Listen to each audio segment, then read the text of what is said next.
Қызылордада каратеден ел чемпионат өтуде. Сайысқа республиканың 12 облысы мен Астана, Алматы қалаларынан командалар келген.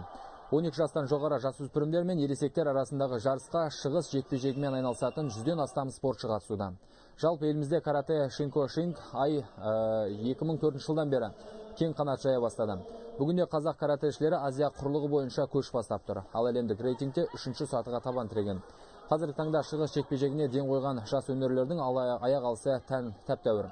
Сыр еліндегі сайыс жаһандық дүбірлі додалар алдындағы тыңғылықты дайындықтың бір парасы. Победителей этого чемпионата? Чемпионат жеңімпаздары өз облыстарының құрама командасына алынады. Біз оларды іріктеп, келесі жылы Токиода өтетін 5 пен 21 жас аралығындағы спортшылар арасындағы әлем біріншілігіне қатыстырамыз. Балалар мен жасөспірімдердің бұл спорт түріне деген қызығушылығы жақсы. Әсіресе Алматы мен Астанада каратеге көп көңіл бөлінеді. Өзге өңірлерде шығыс жекпе-жегін дамытуға күш салса деген тілегіміз бар.